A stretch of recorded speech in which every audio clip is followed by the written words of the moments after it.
Quanto início da gravação. Qual o risco de ficar um pouco mais lento? Então eu vou até desligar o vídeo aqui, porque o OBS é um pouco pesado. Mas vamos lá, vou compartilhar aqui os slides com vocês. A gente está oficialmente começando a matéria do segundo bimestre hoje, né? Então hoje a gente vai ver um pouco de registro. Antes de começar de registro, então eu vou fazer uma introdução com vocês do que seria a aplicação dessas estruturas de dados, né? Esses novos tipos de ambientes que a gente vai estar utilizando para programação, e depois eu vou abrir o dev com vocês e mostrar um exemplo prático, né? Do que seriam os registros para a gente. Então, os tipos de estruturas de dados que a gente possui, né? A gente trabalha basicamente com dois tipos básicos. Os tipos que são os tipos primitivos, está definido aqui como aqueles tipos que são vinculados à própria linguagem. Então, a linguagem em si, ela possui os seus tipos de dados que são primitivos da linguagem. Se eu mudo o tipo de linguagem, ou seja, se eu vou para uma outra linguagem, independente dela ser estruturada, independente dela ser orientada a objetos ou funcional, ela vai ter aqueles tipos de dados primitivos, ou seja, o que é característico da linguagem. Só que existem tipos de dados que podem ser definidos pelo usuário. Algumas linguagens permitem que a gente consiga fazer isso, definir um tipo de dado. Esse tipo de dado vai ser um pouco mais primitivo, ou seja, eu vou ter a utilização desses dados para o que eu preciso, e a partir daquele ambiente que eu estou construindo um tipo de dado, esse tipo de dado vai ser característico para a aplicação que eu possuo. Então, vai ser um tipo de dado que vai ser unicamente para aquela aplicação. Se eu falasse assim agora, olha, eu sei que existe um tipo de dado inteiro, né, definido por int, sei que existe um tipo de dado float, definido aí por qualquer uma sequência de números inteiros ou não, né, contínuos, números contínuos, sei que tem caractere, sei que tem string, e eu trabalho com essa sequência de dados. Só que quando eu trabalho com esses tipos de dados, eu posso criar um dado que seria o dado lápis. E aí, o que seria o dado lápis? O dado lápis, ele iria me fornecer todas as informações que um lápis possui. Se eu falar assim, existe um tipo de dado que é celular, posso criar um dado celular, onde cada representação do celular vai estar incluído naquele dado? Pode criar um dado celular. E lá vai ter o tamanho da tela, vai ter quantidade de representações para bateria, quantidade de memória, qual processador. Então, enfim, qualquer tipo de informação que eu queira definir para construir um usuário qualquer ou uma informação qualquer de um objeto, a gente pode construir e definir um tipo de dado que vai ser definido pelo próprio usuário. Então, os tipos básicos que a gente trabalha aí com esses dados, eles podem ser numéricos, né? Podem ser alfanuméricos, ou seja, pode ser caracteres, letras, né, maiúscula, minúscula, símbolos, podem ser numéricos, sequência de números quaisquer, sejam eles contínuos ou não.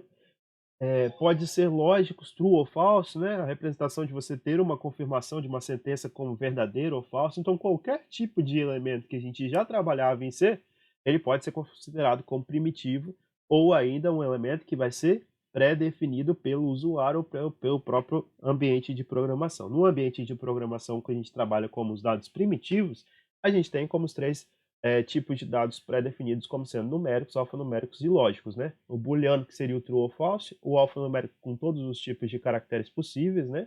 E os numéricos, que são justamente os tipos de dados que a gente tem inteiro, float, double e assim por diante. Aí a gente fala assim, tá, então, professor, você está me falando que a gente tem vários tipos de dados, isso eu já sei. Isso tudo aqui a gente viu no primeiro bimestre. Eu tenho inteiro, que pode ser representado aí pelo próprio int, eu posso falar que eu tenho um inteiro mais extenso, colocar o long aí na frente, posso trabalhar com dados reais, e aí fazer a representação para um float ou um double.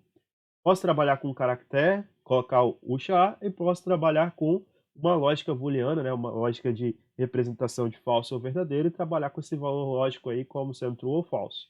Além disso, eu também tenho a oportunidade de trabalhar com uma cadeia de caracteres, ou seja, um vetor que é composto aí por caracteres, que a gente vai denominar ele de strings. A gente vai ver mais a fundo strings nas próximas aulas, né, nesse segundo bimestre. Então, com os tipos de dados, eu posso ter aí a representação, né, em diferentes linguagens. Ó, quando eu venho aqui, o inteiro, se eu for trabalhar com Visual Basic, né, eu posso ter aí a definição do inteiro, posso ter a representação para os três tipos de caracteres. Se eu sair aqui do Pascal para o Delphi também tem a mesma representação. Se eu vou para o Java, um pouco mais parecido com C e assim por diante. Então, os dados que são representados como dados primitivos, né, esses dados primitivos eles vêm da linguagem. Se eu saio dessas linguagens, que são as linguagens que a gente também trabalha como tradicionais e mais antigas, e for para as linguagens mais atuais, vou falar do Pascal, vou falar da própria linguagem Lua, da linguagem que a gente tem aí mais contato como o Python e tudo mais, elas também vão carregar os dados que são primitivos da própria indicação da linguagem, né? No C eu sei que eu tenho aí como a representação de lógica, né, dado por 1 ou 0, né? Ativado, desativado, acionado, não acionado, verdadeiro ou falso. Mas se eu for trabalhar com Java, eu já levo em consideração true ou false. Se eu for para o C++, eu vou ter uma outra observação. Então, esses dados que a gente tem primitivos, eles trabalham dessa forma. Mas eu também posso ter os dados que são definidos pelo usuário. Então, ó, um programador cria novos tipos de dados úteis ao seu trabalho. Quando a gente faz a leitura dessa frase aqui, a gente já imagina que eu, como programador, tenho a possibilidade de criar novos tipos de dados. Então, para o meu programa, se eu tenho a utilização de dados que são constantes, eu posso criar uma representação que seja útil para o meu programa, que facilite a legibilidade, que facilite a utilização do programa como um todo e reduza a complexidade da programação, o que é necessário quando se lida com estruturas de dados complexas ou grandes, além de tornar um programa mais legível. Essa palavra legível aqui, que deriva uma ação muito importante nas estruturas de dados, né, que é a legibilidade, é a técnica que a gente tem, ó, a possibilidade que eu tenho de conseguir ler um programa que foi desenvolvido por um terceiro. Quando a gente faz o desenvolvimento de um programa, seja o desenvolvimento para um fundo comercial, seja o desenvolvimento de um programa para um fundo que seja o desenvolvimento de nova tecnologia, sempre o nosso programa vai ter que ser acompanhado de uma estrutura de acompanhamento do programa, ou seja, uma notação todas as partes do programa e como ele vai funcionar. Tudo isso é tratado numa disciplina que a gente chama de engenharia de software, ou seja, qual a documentação correta para o desenvolvimento do programa. Então, fazendo essa analogia que no final tem que construir a leitura do meu programa por completo para vender esse programa, para poder passar esse programa adiante, quanto mais legível esse programa for, melhor vai ser para o desenvolvimento futuro dele, né? Se eu vou falar o seguinte, se o Luiz foi lá e construiu um programa hoje, passou esse programa, deixou esse programa registrado, e daqui 2 anos uma pessoa foi e procurou ele e falou assim, ah, Luiz, eu estou querendo fazer isso, isso e isso. Se porventura ele já tem esse programa feito e esse programa não está legível, ou seja, ele não está documentado da forma correta, ele não está bem estruturado, para ele mesmo conseguir fazer a leitura do programa, ele vai reparar que ele vai gastar um pouco de tempo, né? Ele não vai conseguir fazer a leitura da mesma forma como ele fez hoje quando desenvolveu o programa. Então, esses novos tipos de dados, né, ou comumente chamados de registros, eles servem para a gente como a base do desenvolvimento de uma leitura mais fácil, uma leitura mais visual do programa como um todo, e quando eu consigo caracterizar esses novos tipos de dados que são específicos daquele programa, quando a pessoa vai novamente entrar em contato com aquele programa, ela vai conseguir fazer o acompanhamento contínuo desse programa de forma mais suave, né, com uma legibilidade melhor. Um tipo definido pelo usuário pode ser uma nomenclatura mais adequada para o problema tratado no momento. Então, existem situações onde, se você coloca o programa com uma leitura ou com o nome de uma variável, né, a cada um dos tipos de dados que vocês estão criando a partir desse programa, com nomes desses tipos de dados adequados, vocês conseguem, só de bater o nome no tipo de dado, identificar o que é necessário para aquele tipo de dado. Eu falo assim para vocês hoje, né? Eu preciso de saber, eu quero criar um tipo de dado onde o tipo de dado vai se chamar média da turma. Por lógica, na cabeça de vocês, se vocês imaginassem assim, tipo de dado, média da turma, eu sei que média da turma carrega 3 ou 4 notas, ou 2 notas do aluno, e no final isso aí vai ser dividido para a quantidade de notas, e eu vou ter um valor. Então, por obrigação, a média é o resultado da compilação de várias disciplinas. E só de eu ler o nome média, eu já sei qual que é o significado. Então, quando eu observo pelo nome, já vou criar esse tipo de dado pelo nome, eu consigo trabalhar com uma possibilidade de encontrar esses dados e utilizar esses dados de maneira mais visual. Os tipos de dados são definidos pelo usuário, são baseados nos tipos de dados primitivos, né? Ou seja, eu vou a partir dos dados que são representados na linguagem, ou seja, os dados que são possíveis da linguagem, criar um tipo de dado para minha utilização como um conjunto de dados primitivos.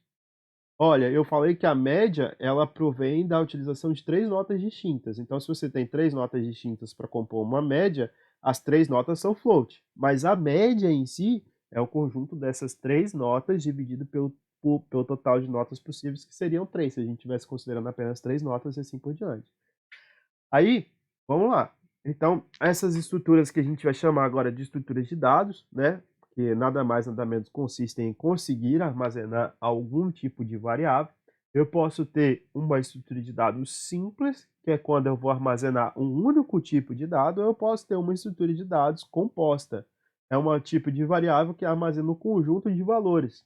Quando eu estou trabalhando com as estruturas de dados compostas, eu ainda posso dividir ela em homogênea, quando eu estou trabalhando com vetores e matrizes, que são justamente os pontos que a gente já viu, né? E heterogêneas, quando a gente trabalha com registros e arquivos. Então, ó, o primeiro tópico que a gente vai acrescentar agora no nosso vocabulário é esse nome de registro, né? Que entra aí como um tópico adicional a vetores e matrizes que a gente já viu. Então, vetores e matrizes a gente vai retomar em um momento, a gente acaba utilizando, né, sedimentado todos esses conteúdos, mas agora a gente vai estar também trabalhando com a ideia de um registro. Os arrays, então, para gente, que compõem aí a estrutura de dado homogênea, né, eles eram definidos aí de duas formas. Se eu tiver em uma única dimensão, eu chamo um array de um vetor. Se eu tiver um array multidimensional, ou seja, de mais de uma dimensão, onde eu consigo representar ele por linhas e colunas, a gente já visualizou. Se eu tiver um array multidimensional, eu trabalho como se fosse uma matriz, que foi o tópico, né, que a gente fechou os trabalhos das últimas aulas. Cada elemento do array, ele possui um nome e um índice. Lembram lá disso? Se a gente está trabalhando com vetor, eu vou ter o nome do vetor, e eu vou ter o índice do vetor, ou seja, cada um desses vetores vai possuir um número de linhas, né, e colunas, ou apenas colunas quando eu estou trabalhando com o vetor de um único segmento para análise. Então, se eu estou trabalhando com vetor, eu tenho aqui o vetor dado para essa observação, que é o primeiro vetor que a gente está trabalhando, onde o primeiro vetor ele possui aqui na casa V1, né, que seria a primeira possibilidade aqui para análise, o número 4, o V2, o número 7, assim por diante. Se eu vou trabalhar aqui com esse vetor estendido, ou seja, pegar a primeira casa, eu teria que criar um vetor com a primeira casa aqui, V0. Então, sempre que a gente estiver trabalhando com o vetor V0, né, a gente sempre imagina que o vetor começa na posição 0, e aí eu vou trabalhando sempre, saindo da primeira posição e indo para a última. Nesse caso aqui, o vetor, né, eu falo V1, eu já estou imaginando que esse 4 aqui é a segunda casa de um vetor. Isso aqui poderia se estender para o infinito, né? Mas basicamente eu teria aí uma formação de um vetor nesse sentido aqui, ou a formação de uma matriz nesse sentido. Se eu saio da matriz de duas linhas por duas linhas, tá? N linhas por N colunas, né, eu tenho aqui a representação de uma matriz com M linhas e M colunas. Então, 1 por 1 é uma matriz que é dado pela primeira posição, primeira linha e a primeira coluna. Se eu estou aqui trabalhando na primeira linha e primeira coluna, eu estou aqui com o 7. Sempre lembre que tanto vetor quanto matriz, quanto um array tridimensional, sempre começa na posição 0. Então, poderia ter também aqui a casa 000, onde eu estaria estendendo essa matriz aqui para absorver a primeira casa, né? Já o array tridimensional, eu posso imaginar que eu tenho a representação de linha, coluna, e eu ainda vou ter a profundidade, né? Então, trabalhando com array tridimensional, que é um pouco mais difícil de se utilizar e nem tão utilizado na prática, porque tem uma ocupação de memória muito extensa e isso atrapalha no desenvolvimento, né? Eu tento sempre evitar de utilizar essa terceira dimensão, porque de fato ocupa muito espaço de memória e a operação nesse tipo de aí é um pouco custosa. Então, se a gente está trabalhando com vetor ou com matriz, né, eu consigo relembrar isso aí das aulas passadas que a gente já viu com estudos para estruturas homogêneas, que era o que a gente já tinha trabalhado. Aí, nessa parte dos slides, eu estudei com esses slides que eu estou mostrando para vocês, né? Eu acho eles bem tranquilos de se entender. Então, quando a gente está trabalhando com estruturas de dados homogêneas, eu tenho essa representação de tratar aí como cada um dos campos que eu vou ter para essa estrutura aqui, ó, tendo um dado específico. Ó, esse número 4 aqui poderia ser a nota de um aluno, esse aqui também. Mas aqui é como se eu estivesse só alocando ele em vários espaços diferentes. Esse 4 não tem representação com 7, não tem representação com 2. São questões diferentes. Cada um deles vai significar um termo diferente. Se são notas dos alunos, por exemplo, isso aqui poderia ser a nota do aluno 1, isso aqui poderia ser a nota do aluno 2, do aluno 3, do aluno 4, do aluno 5. Não teria representação do 4 compor um nível de significância para o 7, assim, de relação, né? Não é significância, mas de relação de 4 com 7. Não tem uma relação. Então, normalmente, quando a gente está trabalhando com estrutura de dados homogêneos, isso aqui vale sempre ser entendido, né? Cada elemento do conjunto é tratado como se fosse uma variável de uma estrutura simples composta. Então, ó, o que seria essa estrutura simples barra composta? Eu estou trabalhando com um único elemento, esse elemento compõe uma representação para o meu estudo, que seria a primeira casa aqui do meu vetor 1, do meu vetor V, perdão, e ele é composto por 4. Mas essa estrutura aqui, ela é composta, né, por uma sequência de valores que pode ter significado para o problema que eu estou analisando. Então, quando eu trabalho com estruturas homogêneas, que é aquilo que a gente já viu, eu tenho aí a representação de ter que controlar tudo isso, né? Seja por um for, seja por um while, para eu conseguir trabalhar com essas representações. Então, saindo de um vetor, eu vou ter que definir o tamanho do vetor, e aí a gente chega nessa forma da escrita, né? O vetor unidimensional, se a gente fosse olhar para o ponto de vista, né, da expressão, eu vou sempre trabalhar com o número do vetor. Se é um inteiro, eu vou ter que colocar o tipo do vetor, e aqui em seguida colocar o nome do vetor e o tamanho do vetor. Então, o exemplo que eu estou trabalhando é um inteiro de tamanho 10, né?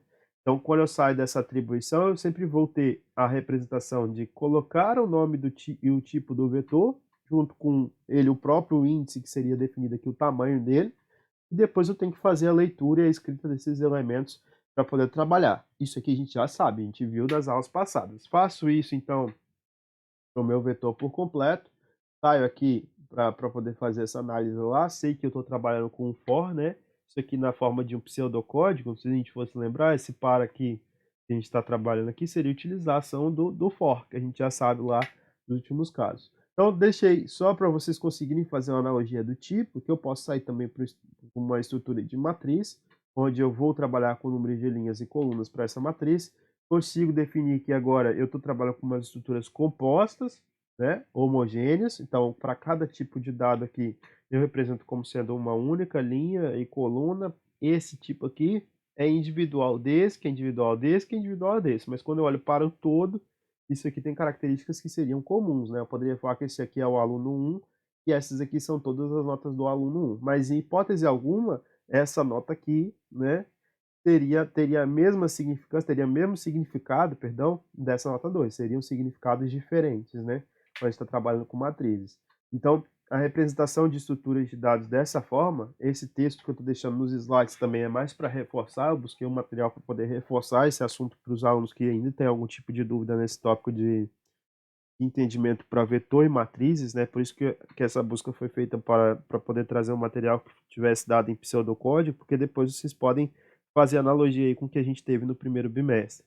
Então, saindo desse tipo de dado, eu consigo acessar fazendo atribuição de matrizes por meio da utilização da posição, da linha e da coluna, como a gente já tinha visto, e consigo fazer a chamada, a declaração desse tipo de dados, sempre falando o nome do dado, né, quantidade de linhas e quantidade de colunas. Então, percebam, até aqui eu estou com estruturas de dados que são homogêneas.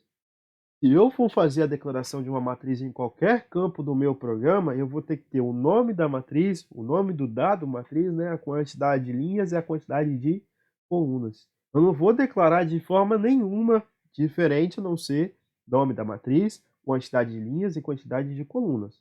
Vou fazer a atribuição, a leitura e a escrita. E depois eu vou fazer as devidas manipulações para poder trabalhar com as matrizes. Então, tem alguns exemplos que eu fui deixando aqui para vocês. Aqui é a representação da varredura que a gente já sabe fazer utilizando o próprio for, né? Os dois for. Então aqui, ó, utilizando a varredura de linhas e a varredura de colunas, eu consigo aí trabalhar com a utilização das matrizes para os programas que eu posso estar calculando. Se eu quero fazer o exemplo lá da multiplicação das matrizes, né? Eu tenho um exemplo aqui dado, só que de forma como um pseudocódigo, que era aquele trabalhinho que a gente tinha lá no trabalho de vocês.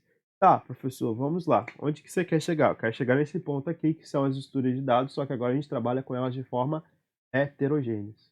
Então, eu posso falar que agora eu tenho uma possibilidade de desenvolver uma estrutura de dados, onde ela pode ser alterada de acordo com cada parte do programa que eu executo ou com cada programa que eu tenho. Exatamente isso. A estrutura de dados heterogênea, do próprio nome heterogêneo que a gente vai ter, eu tenho uma representação que de programa para programa, ou de faixas de programas, ou seja, funções para funções, eu tenho representações distintas para tipos de dados distintos. Olha, eu sei que, por exemplo, funcionários, né? Funcionário é um tipo de pessoa, né? Se você é funcionário de uma empresa, por exemplo, você é uma pessoa do mesmo jeito. Só que se eu olhar para a palavra funcionário, eu consigo fazer a analogia de que o funcionário, por lógica, ele vai ter uma idade, ele vai ter um nome, vai ter um salário, ele vai ter um cargo. Então, se eu olho para a palavra funcionário, eu já consigo imaginar que o nome funcionário é uma pessoa, onde ele tem uma idade, onde ele tem um nome, onde ele tem um salário, onde ele tem uma representação qualquer que seja útil para o meu programa. Então, ó, até agora, se forem necessárias variáveis com tipo de dados diferentes, é necessário utilizar mais de uma variável para cada tipo. Não é verdade? Se eu quisesse falar assim, olha, quero controlar a idade dos funcionários, quero controlar os nomes, quero controlar os salários dos funcionários, quero controlar tudo isso, todas as variáveis que envolvam os funcionários da empresa que eu trabalho. Então, para cada tipo de dado que eu vou ter, se idade eu ia ter que declarar uma variável que seria idade, né, como um vetor, nome eu teria que declarar uma variável que seria uma matriz, provavelmente, o salário eu teria que controlar por uma variável que eu ia chamar de salário, que seria um vetor, como está descrito aí nos slides. Se eu quisesse trabalhar agora com altura, eu teria que trabalhar também com uma outra variável, assim por diante. Para cada variável, eu teria uma representação distinta para funcionário. Então, se eu tivesse um único funcionário para controlar a característica daquele funcionário, eu teria pelo menos 5 ou 6 dados diferentes, variáveis diferentes, né? Então, fica um pouco diferente, fica um pouco distante do pensamento de legibilidade se a gente estivesse criando variáveis para poder ir lá e fazer esse controle direto, né? Vamos imaginar que vocês precisem de fazer um cadastro de uma pessoa no sistema. Imagina que cada campo desse cadastro da pessoa no sistema fosse uma variável, não seria difícil de controlar? Endereço seria um campo, CPF seria outro, nome seria outro, CEP seria outro, salário seria outro. Tudo isso seria um campo diferente para as variáveis e a gente estaria trabalhando teria uma dificuldade muito maior, né, de conseguir desenvolver aquilo que a gente precisa. Então, ó, isso aqui que é muito importante da gente deixar como registro para vocês, as estruturas heterogêneas permitem que os valores de diferentes tipos de dados fiquem armazenados em uma única variável. Então, se eu consigo trabalhar isso como uma única variável, eu consigo, ao invés de fazer controle de variáveis distintas, eu controlo aquela estrutura que eu criei. Fazer esse apanhado do que seriam as matrizes e os vetores é importante, porque quando a gente consegue fazer essa analogia, olha, vetor e matriz é isso. A gente já trabalhou, estou trabalhando com vetor e matriz, eu sei que eu tenho. Agora, quando eu crio uma estrutura de dado homogêneo, eu sei que para aquela estrutura eu posso ter N vetores, eu posso ter N matrizes que vão estar dentro daquela estrutura que eu estou trabalhando. É o que a gente está tentando, o que a gente vai ver hoje. Então, eu falo isso justamente que eu consigo reunir vários tipos de dados na mesma estrutura. Eu vou criar uma estrutura que consegue unir vários tipos de dados. E depois que eu consigo criar essa estrutura, eu vou definir qual que é esse tipo de dado. Não adianta nada eu criar um novo tipo de estrutura onde eu vou lá e coloco um nome que não vai me ajudar. Então, se eu estou querendo criar uma estrutura chamada funcionários, eu vou lá e chamo essa estrutura de funcionários. Porque quando eu vou olhar para funcionários, eu sei que aquilo que eu estiver chamando de funcionário vai ter um nome, vai ter uma idade, vai ter um salário, vai ter tudo mais que a gente já sabe que os funcionários devem possuir, né? Então, vamos analisar por isso. Então, como que seria essa estrutura, né? De forma genérica, eu teria um registro. Esse registro, que é um novo tipo de estrutura de dados, vai estar trabalhando, ele tem um nome. Lembra lá que as matrizes tinham um nome? Então, o registro também tem um nome. dentro desse registro eu vou ter N tipos de dados. Tem tipo de dados do campo 1 e nome do campo. Tipo de dados do campo 2, nome do campo. Tipo 3, nome do campo. Até tipo de dados do campo N, nome do campo N. E depois fim do registro. Quando eu estiver chamando a variável, que é o que está descrito aqui embaixo, ó, vai bastar eu fazer acesso à variável que eu tenho, que seria o tipo de dado que eu criei. Eu criei esse tipo de dado aqui e o nome da variável que eu preciso de chamar. A gente não fazia lá, ó, int e colocava o nome da variável? Agora imagina que a gente criou uma variável que a gente não é inteiro, mas essa variável se chama funcionário. Você vai criar e vai chamar funcionários e o nome da variável que você vai ter que chamar. Funcionários do financeiro, funcionários do RH, funcionários do sistema de alimentação, funcionários do corporativo. Então, enfim, em N situações eu posso ter diferentes tipos de funcionários. Posso ter diferentes tipos de setores também. Mas eu sei que todos eles serão funcionários. Todos eles vão possuir nome, todos eles vão possuir idade, todos eles vão possuir salário e tudo mais. Então eu posso conseguir encontrar quais que são as variáveis comuns para todos os funcionários e alocar todas essas variáveis em um único registro, em um único campo. E depois, para acessar aquele campo, basta utilizar o nome do registro que eu estou querendo acessar, ponto, e o nome do campo que eu tenho que acessar daquele registro. O ponto aqui é como se fosse uma setinha onde eu vou buscar qual que é o campo que eu preciso daquele funcionário que eu estou solicitando. Então, eu consigo acessar todas as variáveis que eu tenho dentro do mesmo registro, só utilizando a palavrinha ponto, né? O caractere ponto. Então, se eu tenho aqui o nome de funcionários, eu faço funcionário, ponto, nome, eu estou acessando o nome daquele funcionário. Se eu tenho funcionários e eu tenho salário, eu faço funcionário, ponto, salário, eu estou acessando o salário daquele funcionário. E assim por diante. Aí vamos lá. Tá, professor, então, para poder conseguir fazer isso, como que eu faço? Você vai atribuir o nome da variável para cada campinho que você vai ter daquela variável que você está trabalhando como registro. Eu já vou mostrar no dev para vocês, tá, galera? Então, vocês vão abrir a variável e armazenar em cada campo composto daquela variável que você criou. E depois, para você fazer a leitura, você também vai ter que buscar pelo campo específico que você precisa. Então, a variável que você criou agora, ela tem uma mudança do estilo como a gente vai ter que trabalhar. Porque imagina o seguinte, quando eu trabalhava com inteiro, por exemplo, se eu estivesse trabalhando só com inteiro, eu teria int e o nome da variável, né? Então, eu não precisava de fazer nada para acessar aquele inteiro. Era só ir no nome da variável. Só que agora, os nomes dos tipos de dados e os tipos de dados que eu possuo estão dentro de um registro que eu criei. Eu criei um campo que possui vários nomezinhos dentro. Então, para eu acessar esse registro, eu tenho que ir lá indicar qual campo que eu preciso, né? Então, por isso que eu estou falando aqui, olha, a atribuição é dada pela variável, ponto, nome do campo, onde eu vou armazenar esse valor que eu estou buscando, seja pelo teclado, seja por definição direta, né? A leitura vai ser dada como uma leitura da variável, ponto, nome que eu estou buscando do campo, e a escrita vai ser variável, ponto, o nome que eu estou buscando do campo. Então, se eu tenho aqui, por exemplo, um registro de um aluno, quero criar uma variável de aluno. Aluno para a gente, então, ó, é um registro, é um tipo de elemento que eu estou criando. Tá? Eu criei um nome aluno, não é inteiro mais agora para a gente, é uma variável que vai se chamar aluno. Então, o aluno, por lógica, ele tem um número de matrícula, ele tem um nome e ele tem uma média. Eu criei esse registro aqui, aluno. Então, agora, quando eu for fazer a atribuição das variáveis, eu vou chamar o aluno. Aluno é uma variável, né? Já tem o tipo de uma variável, aluno é o tipo de variável que eu criei. E a partir do aluno, eu vou criar um tipo, que seria uma variável tab. Então, vou dar aqui 10 registros de alunos. Quando eu acessar tab3.matrícula, eu vou estar verificando, né, ou eu vou estar incluindo, se eu estiver trazendo isso direto do teclado, qual que seria a matrícula dele ou como eu iria atribuir a matrícula dele sendo 1, 2, 3. Se eu estiver atribuindo, eu vou fazer tab3, né, que é a posição terceira dessa sequência de alunos que eu estou executando. da posição que eu estou trabalhando com a matrícula.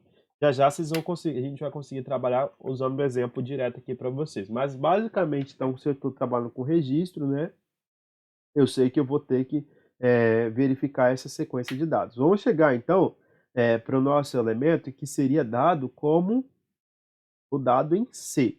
Ó, em C, a gente já viu lá atrás que para a leitura de um vetor, eu trabalho como? Int p. Fiz a leitura do meu vetor. Depois, se a gente sai do vetor, eu posso ir para a matriz. Como que eu faço a leitura da matriz? Coloco o tipo do dado e coloco a quantidade de linhas e a quantidade de colunas. Para ler isso, eu vou lá e faço com o scanf, né? Vou fazer a leitura direto com o scanf. O exemplo que a gente tem aqui é aquela soma de matrizes que eu coloquei para vocês lá nos slides. Agora fica aquela pergunta assim, tá, professor? Vetor, matrizes, leituras, fazer interpretação direta para poder armazenar e trabalhar. A gente já viu isso nas últimas aulas. E esse registro, essa estrutura homogênea que a gente está trabalhando, como que eu faço? Aí, ó, vamos lá. Eu preciso de chamar esse registro, essa estrutura, como se fosse uma struct, né? Um struct direto. Alguém perguntou aqui, o Alex perguntou se eu estou com o WhatsApp aberto. Deixa eu ver aqui. Alguém mandou alguma coisa? Estou com o WhatsApp. Tá aparecendo para vocês a mensagem? Pode ser alguém que está com o áudio aberto. Estou com o WhatsApp aberto no tá? Ah, eu vou mutar todo mundo aqui. Pra ver se é isso. Pode ser o meu aqui também no telefone, mas tá baixinho. Pronto, eu tirei aqui também. Ó, se aparecer alguém falando no WhatsApp, vocês me avisem. Então, ó, para definir esse registro em si, eu tenho aqui uma struct, que a gente vai chamar. Vou ter que dar um nome para essa estrutura, que a gente chamou lá de tipo de registro, e falar quais são os tipos de dados compostos por essa estrutura. Vamos olhar na prática, então. Ó, como que eu faço isso, professor? O que seria essa estrutura de dados, ou seja, esse struct que você está comumente falando aí, né? O que a gente teria que trabalhar para poder chegar nessa estrutura? Deixa eu abrir aqui para vocês. O programa está em dev, que aí a gente consegue visualizar. Aqui. Ó, vamos olhar para esse registro aqui. Ó, eu tenho aqui no começo a mesma coisa, por enquanto. Eu vou lá, faço a importação das bibliotecas. Isso aqui todo mundo já viu, né, dos últimos tópicos. Vocês estão conseguindo visualizar o dev, né? Quem consegue? Sim. Ok. Beleza. Agora, ó, eu posso vir aqui e fazer uma definição de uma estrutura. Aqui, ó, vou definir um tipo de estrutura, type-def. Então, esse type-def dá para a gente a seguinte estrutura. Ó. Você vai criar uma estrutura para a gente, um novo tipo de dado. Eu estou criando. Isso aqui ele é padrão. Primeiro passo para construir uma estrutura, eu venho aqui, type-def, struct. E aqui o nome da estrutura que eu estou criando. Quando eu faço isso, eu vou criar um tipo de dado aluno. Aí, ó, o tipo de dado aluno, que a gente está chamando aqui, né? Ele possui o quê? Ele possui idade, ele possui matrícula, ele possui coeficiente, ele possui período. Justamente o que está dizendo aqui, ó. Struct, nome da estrutura que a gente viu é aluno. E eu tenho aqui tipo de dado 1, que é o próprio dado aqui que a gente tem definido aqui como sendo tipo de dado 1, idade, é um inteiro. Tipo de dado 2, matrícula, que também é um inteiro. Tipo de dado 3, coeficiente, que é um float. Tipo de dado 4, período, que também é um inteiro. E aí, type-def é legal, né? Que a gente poderia só criar a estrutura de dados struct aluno e usar no programa struct aluno direto. Mas você pode fazer isso de duas formas. Se você colocar o type-def, você já vai lá e cria o tipo de estrutura aluno. E ao invés de você usar o nome struct aluno dentro do programa, né? Aqui a gente está vendo duas possibilidades de vocês fazerem a chamada da estrutura, né? A primeira possibilidade é eu justamente utilizar o type-def. Usando o type-def, como a gente está vendo aqui, ó, toda vez que eu encontrar o nome t-aluno, o programa vai entender que as variáveis que estão na frente, elas são do tipo t-aluno. O que é o t-aluno? T-aluno é uma estrutura que possui uma idade, possui uma matrícula, possui um coeficiente e possui um período. Se eu usasse só, se eu tirasse esse typedef aqui, ó, desse o Ctrl X aqui, tirasse esse aqui, deixasse só ponto e vírgula direto aqui, eu poderia usar esse aqui, ó, struct aluno, aluno 1, tá? Como a gente está fazendo dos dois jeitos, vocês podem imaginar o seguinte, que quando eu crio essa estrutura, onde você visualizar o elemento T aluno, isso aqui é um tipo de dado da estrutura aluno. Lembra lá como a gente faz definição do tipo de dado inteiro, float, não é assim, ó, int idade, int matrícula e tudo mais? Se eu quisesse declarar um outro inteiro aqui, o que eu ia fazer? Int, ia tacar aqui número. Ó, o int número, para mim, é um número do tipo inteiro. A diferença que eu tenho daqui para cá é o seguinte, ó, eu tenho um aluno aux1 que é do tipo T aluno. Então, na forma que a gente está descrevendo aqui, eu tenho duas formas de trabalhar com esses dados. Ou eu posso fazer assim, ó, colocar todos os tipos de dados aqui, direto, assim. Eu tenho uma struct aluno, e aqui, ó, struct aluno é o quê? É isso aqui. Aí, ó, todos esses elementos aqui são alunos. Todos esses elementos são alunos. Ou eu posso trabalhar ainda, né, dessa forma aqui, onde eu tenho o T aluno e todos esses elementos aqui são do tipo aluno. Então, são duas formas de vocês escreverem. Se vocês utilizarem typedef, como a gente está fazendo aqui, né, vocês podem substituir no texto tudo pelo nome que vocês colocarem aqui. Eu poderia colocar só aluno também, poderia colocar, sei lá, estrutura, aluno, qualquer nome que vocês colocarem aqui, onde no texto do seu programa principal vocês escreverem esse nome, ele vai reconhecer como um tipo de dado. Então, agora no meu programa, onde eu tiver T aluno, eu vou estar fazendo a visualização de um dado aluno. Mas o que é aluno? Aluno é um objeto que possui idade, possui matrícula, possui coeficiente, possui período. Então, eu não preciso mais de solicitar, né, individualmente a idade do aluno, matrícula, coeficiente. Eu posso falar que aquele aluno 1, que é esse aluno aqui que a gente está trabalhando, ó, ele possui uma idade, matrícula, coeficiente, período. De forma análoga, eu poderia vir aqui agora, aqui, ó, direto, e colocar um vetor. Olha, aqui eu tenho 10 alunos.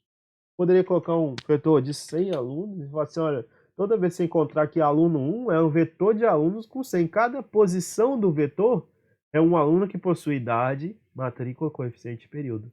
Então, a partir de agora, né, vai facilitar um pouco os nossos cálculos, a nossa utilização, porque utilizar os registros faz com que a gente trabalhe com dados mais complexos, dados mais encorpados, dados que a gente trabalha no cotidiano, onde eu consigo absorver todas as sequências de elementos que eu possuo e, a partir daí, trabalhar com um registro, onde esse registro vai identificar cada campo que eu preciso para aquela estrutura de dados. Então, se é um aluno, ele possui idade, matrícula, coeficiente e período. Aí fica aquela pergunta, né? Professor, tá bom. Então, declarar eu já sei.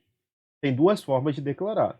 Eu coloco isso aqui, ó, struct aluno, aluno 1, e faço meu programa, ou eu coloco o nome da estrutura que eu defini aqui em cima e, em sequência, os tipos, as variáveis que eu quero chamar desse tipo.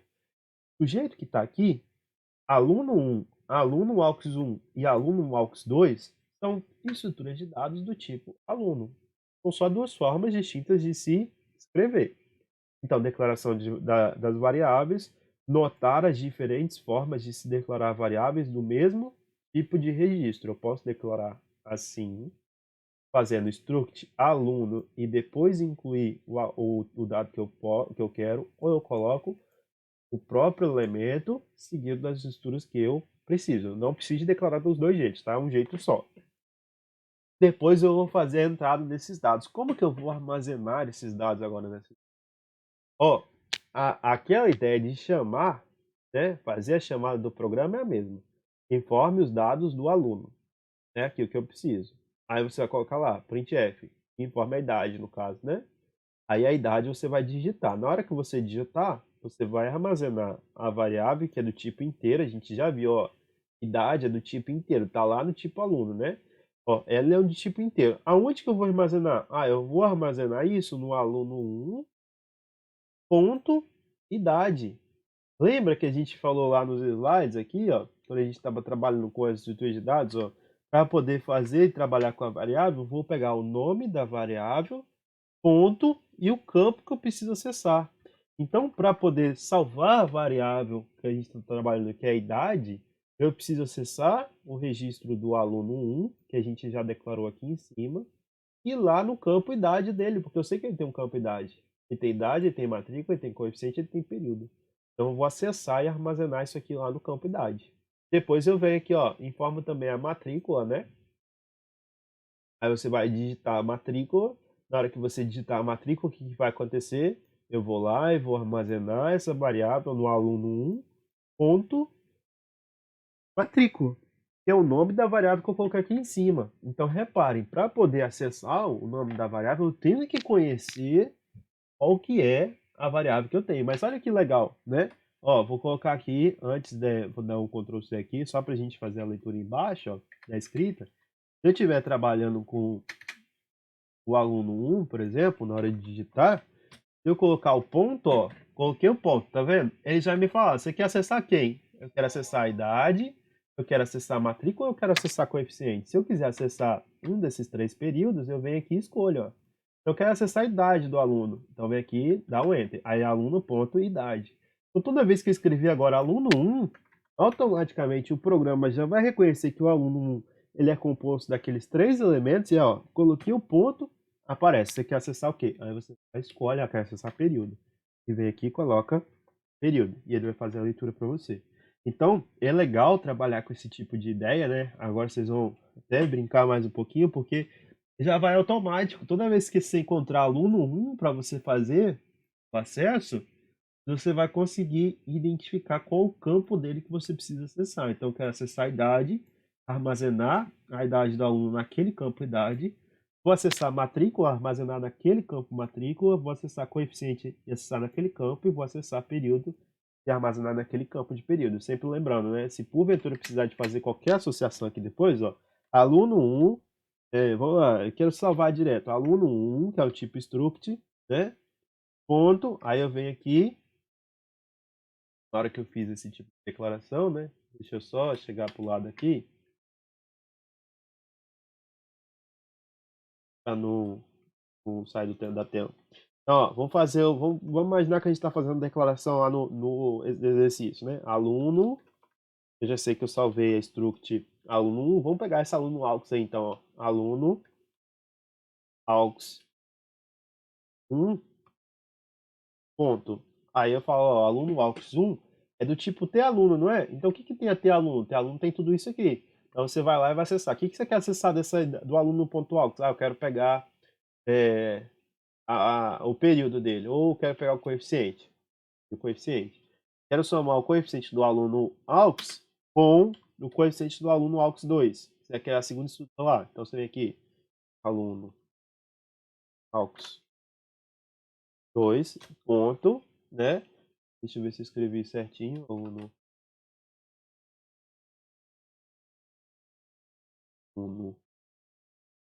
não, Y minúsculo.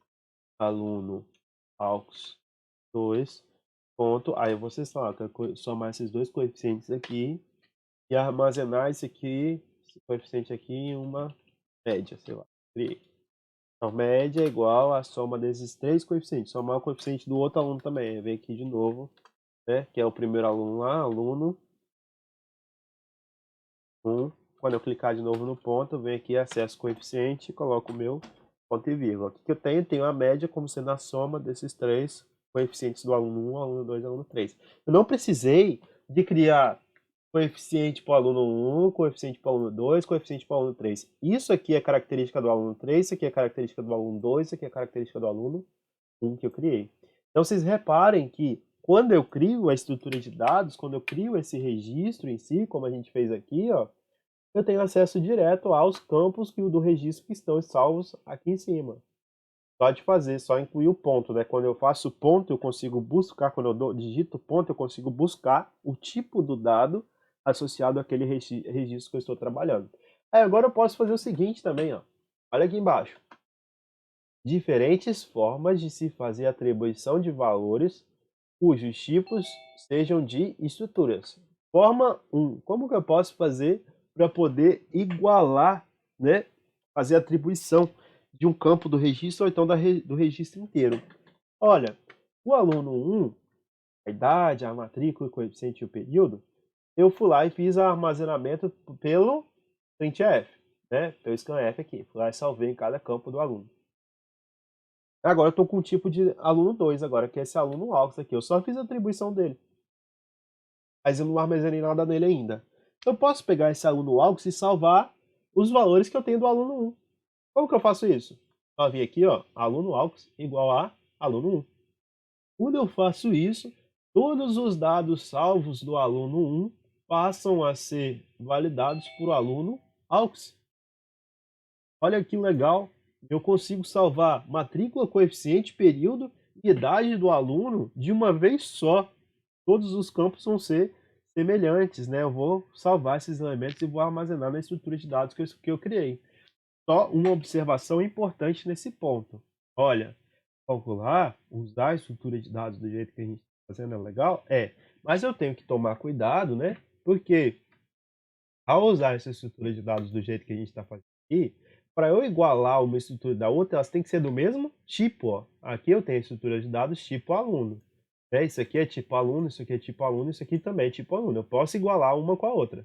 Eu não posso fazer isso com dados diferentes. Eu não posso vir aqui, ó, e imaginar que eu tenho um inteiro, vou colocar um int aqui, int num. E aí eu vou lá, né, e faço aluno. Eita. Aqui, menino. Insert. Cadê meu insert? Ó, eu não posso imaginar que eu salvei um tipo num aqui, eu vou vir aqui e salvar toda a estrutura de dados. Isso aqui, ó, daria errado, né? Isso aqui daria errado, não tem, ó. Isso é um inteiro, isso aqui é uma estrutura de dados, então eu não posso armazenar uma igual a outra. O que eu poderia fazer é aluno aux1, um campo do aluno aux1, ou seja, vou lá, sei lá, a matrícula dele é igual a esse num. Aí eu poderia armazenar, ó, o inteiro. A estrutura também possui uma matrícula inteira, então eu venho aqui e basta salvar essa variável lá no tipo inteiro. Mas se eu estiver trabalhando com o mesmo tipo de variável, né, o mesmo tipo de dado, eu posso vir aqui e igualar os dois de uma vez só. Mas corre o risco, né, de você querer igualar só uma parte da variável. Então, ó, eu tenho uma segunda tipo de variável, que a gente chamou aqui, ó, um aux2. Né? Vamos fazer isso. Como que eu faço para igualar parte a parte, né? Elemento a elemento? Como que eu conseguiria fazer isso? Para eu salvar elemento a elemento, eu iria precisar acessar elemento a elemento das duas estruturas e fazer a igualdade. Então aqui, ó, aluno aux2, idade, é igual a aluno aux, aluno 1, ponto, idade. Aluno aux2 matrícula é igual a aluno 1, ponto, matrícula, e assim por diante. Fiz o acesso a todos eles. Eu consigo, ó, eu fui lá e fiz a atribuição do aluno 2, né? Todos os campos do aluno 2 estão iguais a todos os campos do aluno 1. Fiz a atribuição. Então, esse passo aqui, né, dessa forma, é igual a esse passo aqui. Vocês vão visualizar quando a gente imprimir o programa, né, que ó, os valores que eu vou estar salvando em aux1 e aux2 vão ser os mesmos valores que eu solicitei para a estrutura de dados aluno 1. A mesma coisa. Aqui eu vou trabalhando com registro de formas diferentes de fazer a atribuição. Depois, na saída, né, como que eu faço para imprimir esses registros do aluno e verificar se todos estão corretinhos. Aí, ó, para imprimir na tela, já que eu sei que agora para acessar essa tela e armazenar eu tenho que acessar o campo do aluno, para imprimir não seria diferente, né, galera? Para imprimir eu também deveria acessar campo a campo. Então, printf, a impressão de registros do aluno. Aluno 1, que é a primeira estrutura, idade, matrícula, coeficiente. Então, eu venho aqui para imprimir, ó, é 1% D, que é a idade, é 1% D, é 1% F e é 1% D. Aí eu venho aqui, qual que é o primeiro nome que eu preciso imprimir? Aluno, ponto, idade. É um inteiro. Depois o segundo, aluno 1, ponto, matrícula, aluno 1, ponto, coeficiente, aluno 1 ponto período. Pronto, consegui informar todo o meu dado do aluno 1. Para poder fazer isso para o aluno 2, faça a mesma coisa, né, que seria o aluno AUX 1. E para fazer isso com o aluno AUX 2, a mesma coisa. Posso finalizar com get ou apenas o system pause. E dou um retorno aqui que eu chamei a minha própria função de um int main, né? Tem o retorno de um 0, vem aqui dou um retorno 1 ou um retorno 0 para poder finalizar. Vamos executar. Na hora de executar, então, ó, eu venho aqui e tem aqui, ó, a primeira forma que eu tenho de atribuição aqui, ó, informe os dados do aluno, né? Então, ó, impressão que vai acontecer, né? Impressão de registros do aluno é aqui embaixo. Antes disso, eu tenho aqui, ó, informe os dados de um aluno, que é o que está aqui na tela. Aí, idade, 2 pontos. Aí eu venho aqui e coloco idade, né? Qual que eu quero chamar aqui? A idade é 18 anos. Matrícula 2020, 2015, 12. Coeficiente, esse menino é bom, tem coeficiente 9,5. Ah, eu coloquei 9, né? É 9 pontos.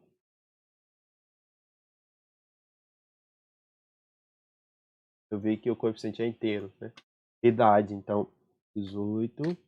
Matrícula, 2020, 15. Coeficiente 9. E o período dele é 7º período. Aí, ó, impressão dos registros, que é o que está aqui no segundo tópico, né? Impressão dos registros, ó. Aluno 1, idade 18, matrícula 2015, aluno coeficiente 9, período 7. Aluno AUX 1, que é a segunda estrutura, idade, matrícula, coeficiente, período. E aluno 3, idade, matrícula, coeficiente e período. Então, a gente viu com esse programa como que eu faço para salvar o tipo de dado que a gente já tem, que é um tipo de dado de registro, é esse tipo aqui, né? Tem duas formas de fazer esse registro. Ou eu crio dessa forma aqui, typedef struct aluno, e aqui eu sei que esse aluno tem todas essas variáveis, e onde eu encontrar no programa t aluno, eu vou chamar isso de uma estrutura de dados do tipo aluno, que possui idade, matrícula e coeficiente, ou no próprio programa eu posso chamar aqui direto, ó, struct aluno, e colocar aqui na frente o nome da estrutura que eu preciso de estar trabalhando. Vocês vão verificar, ó, se eu tivesse excluído isso aqui tudo, dado uma vírgula aqui, excluído isso aqui, esse número da viagem aqui, né? A gente só colocou de exemplo e executasse aqui, ó. Ah, eu tenho que fechar.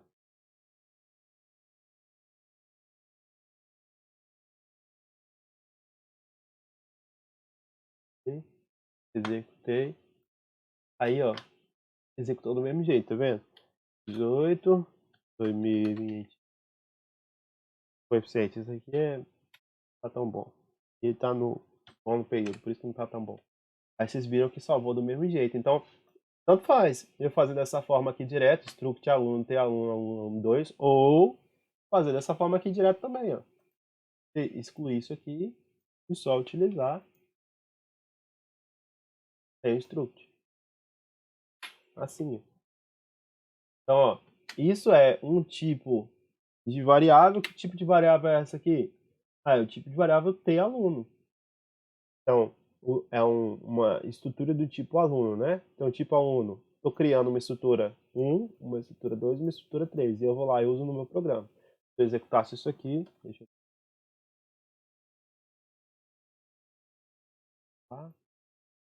executasse, ó, do mesmo jeito, 18, 2015, 14, coeficiente, esse aqui está de recuperação, 5, e o período dele está ano, quinto período, não aprendeu ainda a estudar não. Aí tá lá, ó, mesma coisa, mesmas idades, né, 2015, o coeficiente deu tudo certo. Então tanto faz vocês fazerem o acesso desse jeito aqui, ou do jeito, né. Só estou mostrando para depois, caso alguém pegue o programa, né, ou então a aula para poder ver, não entenda que aqui está sendo mostrado dois tipos de acesso à mesma estrutura de dados, que seria o struct aluno. Aí eu coloquei aqui para vocês uma coisa que eu já queria mostrar para vocês, que aqueles alunos que quiserem utilizar a linguagem direto do português, né, poder colocar acentuação. Eu já vi que alguns alunos dos trabalhos já estavam utilizando, o próprio Gabriel visualizou na aula passada, né, a utilização. Então, normalmente, quando a gente utiliza a linguagem C sem nenhuma manipulação de biblioteca, né, para poder fazer a correção desses problemas de acento e tudo mais, eu tenho um probleminha quando eu coloco o C cedilha, quando eu coloco o agudo, quando eu coloco qualquer outro tipo de acento. Eu posso utilizar essa biblioteca aqui direto, né, colocar a inclusão da biblioteca para a representação da linguagem e fazer, ó, se eu coloco aqui na primeira parte, fazer a execução desse programa, vocês vão verificar que se eu coloco aqui, ó, LCL underline all, vírgula null, eu não estou fazendo, não estou setando nada em relação a localização da onde eu estou querendo incluir a acentuação ou não. Então, na hora que eu executo dessa forma aqui, eu vou verificar que eu vou ter algum tipo de problema com a utilização de acentos e de cedilha. E eu coloco a localização, né?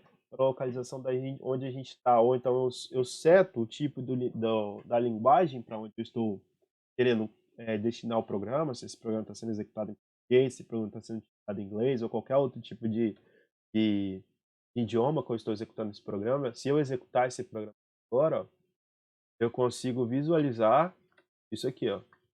A primeira representação que eu tenho, eu não tenho acento, então por onde eu não coloquei a localização corrente. Na segunda forma do nosso programa aqui, eu venho e coloco a localização corrente agora é a localização que eu estou executando, que é no Brasil, português do Brasil, ponto 1252, que é a versão, né? Então agora não tem mais problema algum. Já posso utilizar a acentuação, vocês viram C cedilha, vocês viram tio, e também utilizar o caractere C cedilha.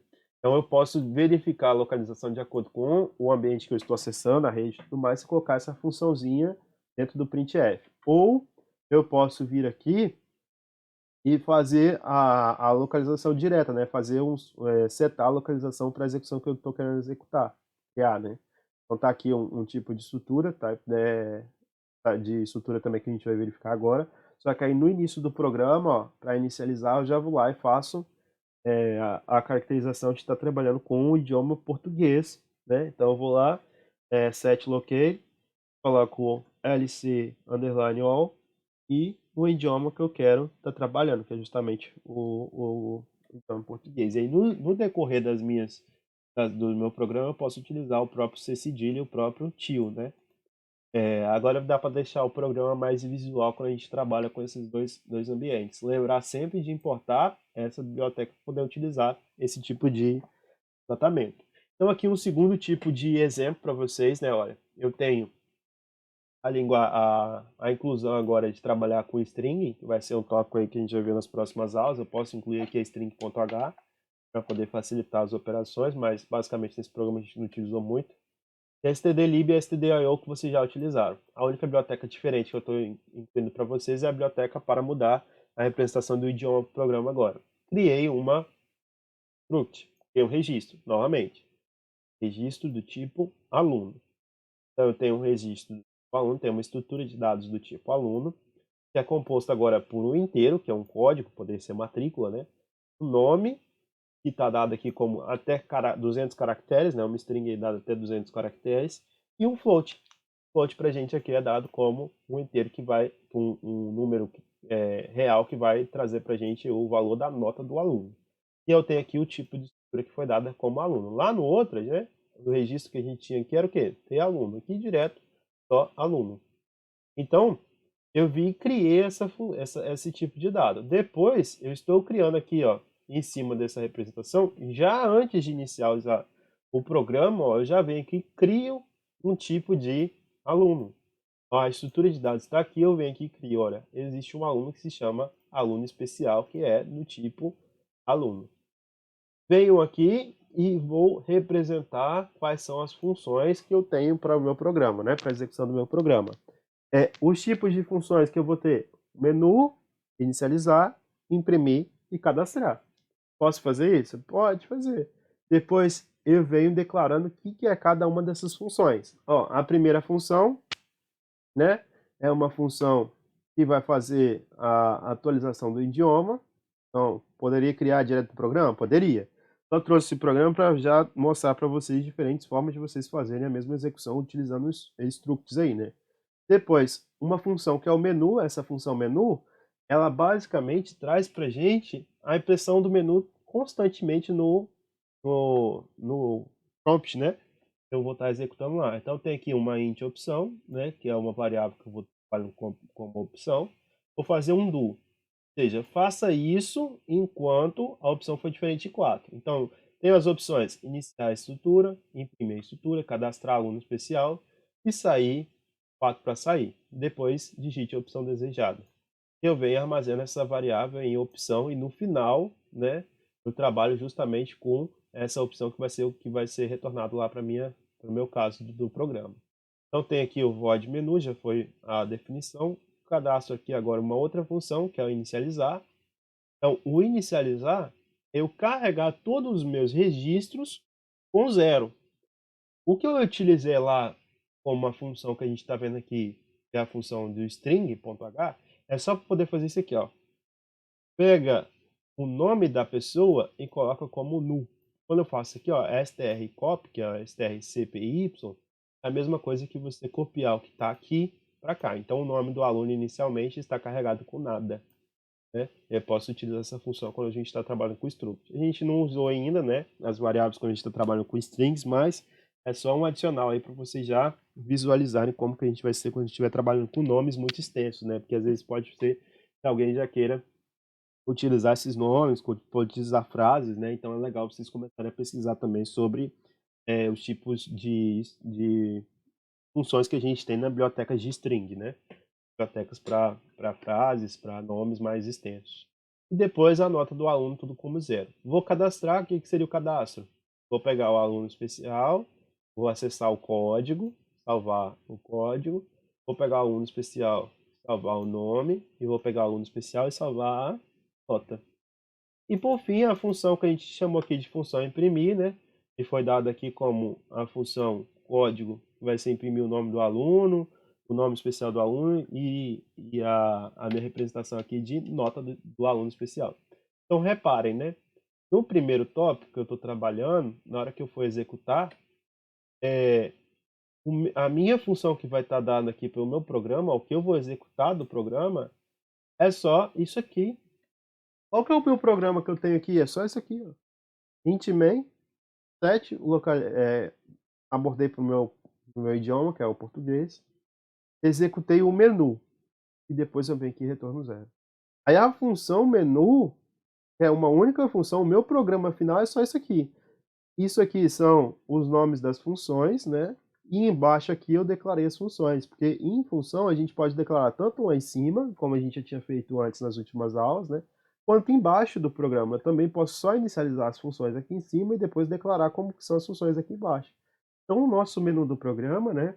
Para poder trazer aí uma segunda forma para vocês também executarem, está sendo só isso aqui. Na hora que eu criar e executar a variável menu, eu vou vir e visualizar o que a função menu faz. Dentro da função menu, ela usa a função inicializar, ela usa a função imprimir e ela usa a função cadastrar. Olha que loucura!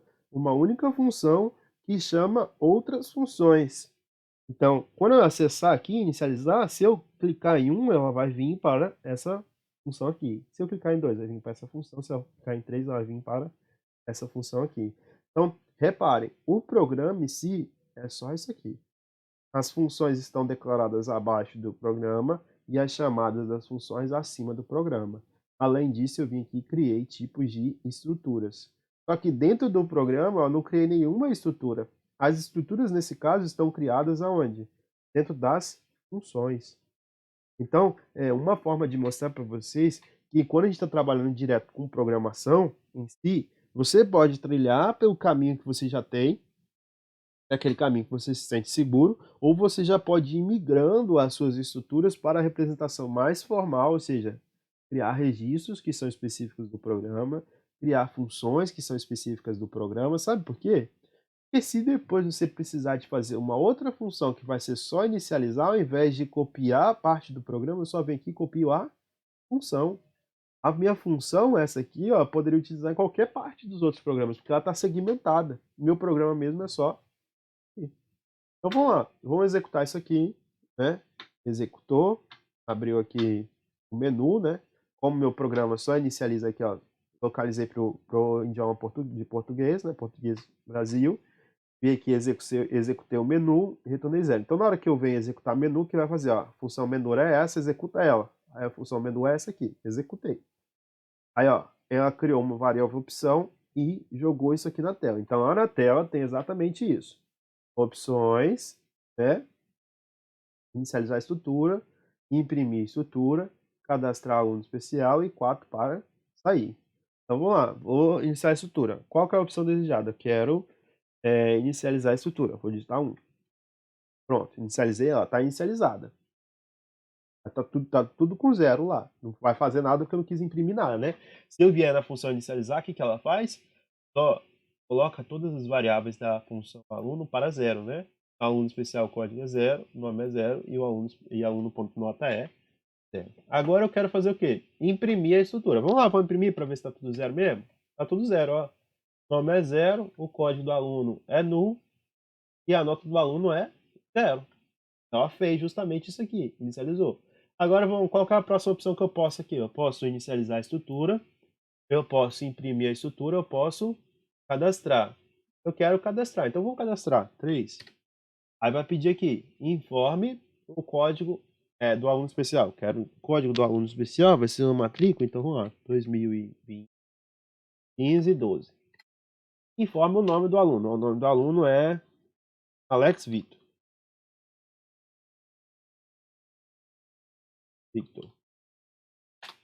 Aí, depois eu cliquei direto, né? Cliquei de novo errado. E nome, estrutura, cadê a variável? Nome e nota, né? Eu cliquei o classiczinho aqui, mas peraí, deixa eu ver aqui. Aqui tá a opção desejada. Deixa eu imprimir a estrutura para ver o que é. 4 para sair, eu executo de novo. Eu cliquei em essa aqui. Vou executar de novo. Vamos digitar a opção desejada. 1, inicializar. Aqui, cadastrar. Alguém mandou alguma coisa aqui no chat, deixa eu ver. Esse material tu postou no portal? Ei, José, eu vou postar lá no grupo do WhatsApp, depois que acabar a aula, e depois eu posto lá no portal. Postar no portal. Eu não consegui postar essa aula porque eu tinha avisado lá no grupo que não tinha vinculado o cadastro lá, mas assim que acabar a aula eu posto lá, tá bom? Posto esses programas individuais, eu mando esses programas lá no grupo da disciplina, e depois eu posto também um link do Drive para vocês acessarem a aula. Vamos lá. Então agora digite o código do aluno especial, o código a 2020 só, o nome Alex, a nota do aluno foi 8, e aqui fechou. Se eu quiser mostrar, né, vem aqui em o código do aluno é 2020, o nome do aluno é Alex e a nota foi 8. Já tô falando que você tirou a 8, hein, Alex? Né? Dos cabais aí, já pensou? Tá bom aí a nota 8. Então, olhando para esse tipo de estrutura, ó, eu fiz um menu. O menu ele vai ficar sendo executado continuamente enquanto eu não digitar a palavra 4, né? E a partir desse momento, quando eu digitar a palavra 4, número 4, eu consigo sair do programa e executar e finalizar. Então, essa ideia da gente conseguir fazer isso com a representação de fazer as trocas e tudo mais pra gente, né? Pode ser útil quando vocês estiverem fazendo a padronização dos programas de vocês.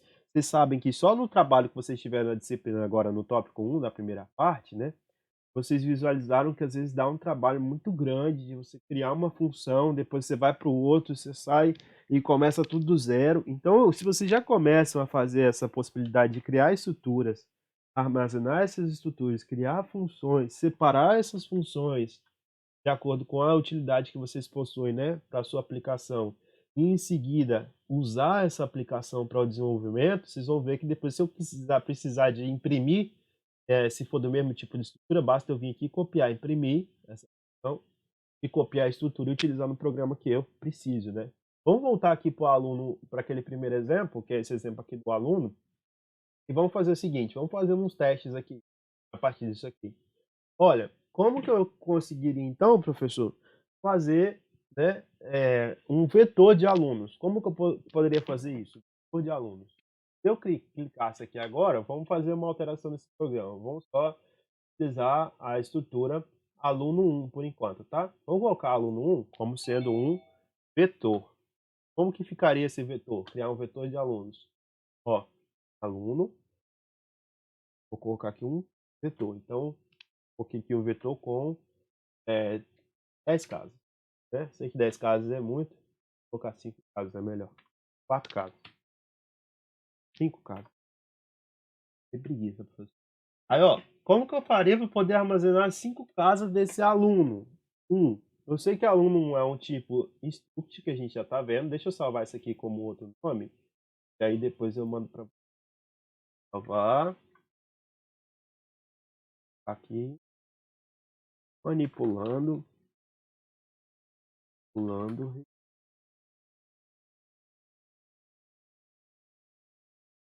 Ó, tá bom.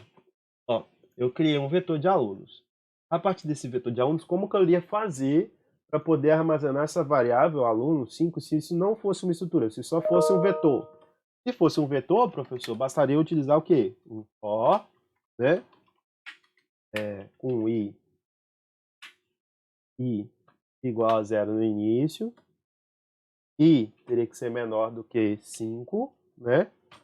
E mais. Isso aqui já seria o início para eu poder conseguir trabalhar com esse vetor aí, né? Eu conseguiria trabalhar com esse for aqui. Aí você fala assim, professor, você está me falando que você criou um vetor aluno. Esse aluno 1, né, que foi o primeiro vetor que eu criei aqui, que eu criei do tipo aluno, né? Vou colocar isso aqui só aqui embaixo para a gente não ter problema nenhum. Depois a gente faz isso aqui. Deixa eu excluir essas duas aqui. Né?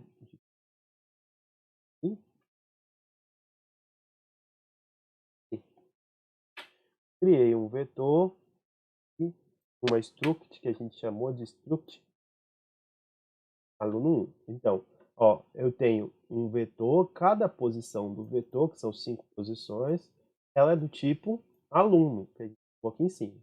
Agora, como que eu faço para armazenar todas as casas desse vetor aluno? Vamos lá. Então, eu quero trabalhar com vetor agora, vetor e estruturas. Então, ó, vou do 0 até o 5 para poder percorrer todas as casas, né? E aí, eu vou começar da primeira casa. Então, vamos lá, começar da primeira casa, a entrada aqui, solicitação, informe os dados do aluno. Como que eu vou fazer essa solicitação? A Larissa está entrando aqui, deixa eu aceitar. A idade. O que eu vou ter para representação de idade? Agora eu sei que eu não estou com uma única variável, eu estou com um vetor de variáveis. Então, ó, eu vou ter que trabalhar com a posição corrente, com a posição do i. Eu vou acessar a posição da minha estrutura. Minha estrutura é um vetor de estrutura aluno, e vou armazenar o valor da idade na posição i. Então, i é o quê? Idade, né? O que eu quero armazenar agora é a idade. Então, eu coloquei ponto, aí abriu essa abazinha. Eu venho até a idade e coloco o meu, né? Final aqui, que seria %d. Posso finalizar aqui com um ponto e vírgula, né? Dado baixo e vírgula.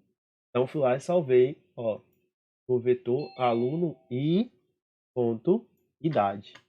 Agora eu vou fazer a mesma coisa para o segundo caso, ó. Isso aqui não é mais uma única variável, isso aqui é um vetor de variáveis. Então, aluno i ponto matrícula. Para eu poder acertar, né, para ver se não tem erro, é só colocar aqui o ponto e lá em matrícula. Vai salvar a matrícula desse aluno. Agora vamos pegar o próximo, ó. Não é mais um único número, é um vetor i, né? O vetor i não. Vetor aluno. Fechei, aí aqui agora eu vou acessar, ponto. Aqui é período, né? Aqui, coeficiente. Ponto, coeficiente. E vem aqui, salvo na variável aluno.coeficiente. Na hora que eu vou jogar o próximo aqui, ó, vai ser a mesma coisa. Aluno 1, a posição i dele, e eu vou salvar o período. Pronto, salvei o período. Agora, olha esse programa que a gente está fazendo aqui. Com isso aqui, eu já salvei 5 alunos. Idade, matrícula, coeficiente e período de 5 alunos.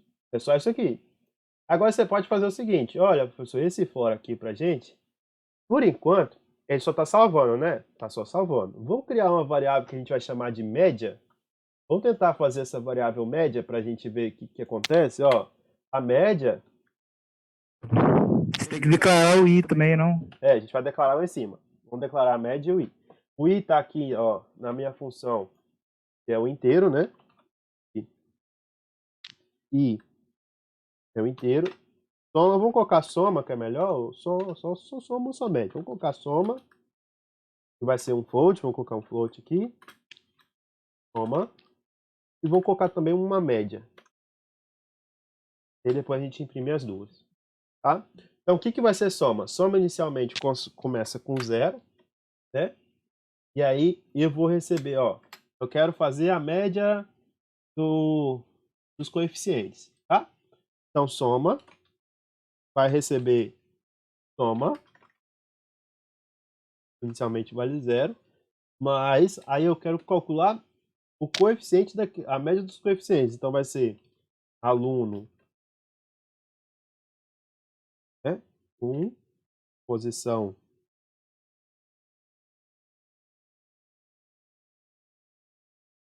aluno I, ponto, coeficiente. O que eu estou fazendo aqui? Eu estou salvando em soma todas a representação de alunos. Eu sei que eu tenho ali os coeficientes de 5 alunos, né? Então, vou pegar e vou somar o coeficiente de todos os alunos naquele soma lá, nessa variável que a gente chamou de soma. Depois eu venho aqui, ó, com isso aqui eu já vou estar fazendo dentro do for, posso fechar o for. Quando eu fechar o for, eu já vou estar com uma variável soma por completo. Então, eu venho aqui agora e falo assim, olha, média, é a média final dos números, que a gente já declarou lá em cima, né? Deixa eu só ver se eu coloquei soma maiúsculo. Não, coloquei só minúsculo. Então, média vai receber o soma dividido por 5. Tá, aqui eu já fiz a minha média, né? Já fiz a minha soma e agora eu quero imprimir essas duas representações. No primeiro caso que a gente pode aproveitar desse caso ali, é usar o printf desse aqui, usar dois printf desse aqui, a gente manipula eles aqui em cima. Então, a impressão dos registros dos alunos vai ser impressão dos resultados. Dados, soma e média dos alunos, né? Que é aquilo que a gente está buscando. E aí, em cima dessa impressão, o que eu vou fazer? Aluno, aqui vai ser diferente, né? Então, a soma dos coeficientes será, vai colocar 1%T, né? %F, e a média dos 5 alunos, dos 5 alunos será também 1%F. Tem aqui, apago isso aqui. Aqui que vai ser aqui. Ó, o primeiro vai ser soma. O segundo vai ser média. Então, aqui a gente só vai imprimir esse resultado final. A gente fez as manipulações direto, né? Posso finalizar isso aqui assim. Deletar tudo aqui embaixo. E aí eu vou lá e acesso. Se eu quiser definir depois qualquer outra coisa, eu vou lá e faço a utilização disso aqui direto. Então, vamos tentar executar para ver se não tem um erro. Executou. Ver se vai dar certo primeiro, né? Informe a idade do aluno. Vou informar a idade do primeiro aluno, né? O primeiro aluno tem 15 anos. Matrícula 2020, coeficiente 9, período 7. Aí, ó, vai pedir agora o segundo aluno, idade 28, matrícula 2021, o coeficiente dele foi 8, período 7. Informe a data do terceiro, Era mais velho, tinha 42 anos. Matrícula 2020, 12. Coeficiente, esse cara aqui tirou 8, 8 não, 8. Período 8. E por último, 4, né? Falta mais um, então. 2015, matrícula 2015. Aqui é novinho, coeficiente. Sabe estudar ainda? 5. Período oitavo. Não, oitavo. Último agora, 20. Matrícula. Coeficiente 9. E o período segundo. Aí, ó. A soma dos resultados, a soma desses elementos foi dado aqui por 39. Tem um período aqui que eu deixei vagando, né? Por isso que teve esse errozinho aqui. Eu esqueci de tirar essa segunda parte que era do privilégio de copo. Então, 39, se eu somar tudo, dá 39. E a média desses alunos vai ser 7,8. Então, vocês repararam que só de utilizar aqui agora o conceito de registro, né, eu consegui salvar todas essas variáveis aqui em um único campo que a gente salvou lá de média para os coeficientes. Se eu quisesse calcular a média das idades agora, professor, o que eu poderia fazer para calcular a média da idade? O que ia ser diferente? Vai facilitar para a gente, porque se eu quiser calcular a média de idade, o que eu vou precisar de fazer? Ó, coloca aqui uma soma idade. Aqui vai ser a variável, porque eu estou querendo fazer média da soma das idades, né? Então, soma idade. Mas, aí agora basta eu pegar cada aluno que eu possuo, aluno 1, posição I, e acessar quem? Acessar idade. Ponto e vírgula. Aí aqui, quando eu estou acessando idade agora, eu já tenho a soma das idades aqui para eu calcular a média idade. Vou colocar aqui essa variável. Idade é igual a soma idade dividido por 5. Pronto. Olha que legal. E aqui agora declara essas duas variáveis. Soma idade igual a 0. Vírgula média idade. Passo aqui para poder ficar bonito. Passo aqui para também. Média idade, soma idade. Média idade, soma idade. Fiz a soma direta das idades. Fiz a soma da média aqui para poder imprimir, né? A soma das idades será 1% D e 1% F, o outro também vai ser 1% F, né? Só que aqui eu vou ter soma idade e aqui média idade. Vamos executar. Executou. Aí, ó, idade 15, matrícula. Vou colocar número pequeno. Coeficiente 9, período 7. Depois, idade 25, matrícula 2020, coeficiente 7, período 5. Depois, idade 20, matrícula 2021, coeficiente 6, período segundo. Idade 29, matrícula 02, coeficiente 7, período. Por último agora, idade 32, matrícula, coeficiente 8, período 9. Aí vai lá, ó. A soma dos coeficientes será 37, a média dos 5 alunos será 7,4. A soma das idades é 121 e a média dos 5 alunos, né? A idade dos 5 alunos é de 24. Então, com essa ideia que eu passo hoje para vocês, a gente já consegue manipular esses arquivos, esses registros, para poder utilizar nos programas que a gente já trabalha no dia a dia, né? Para poder facilitar. Vocês reparem, né?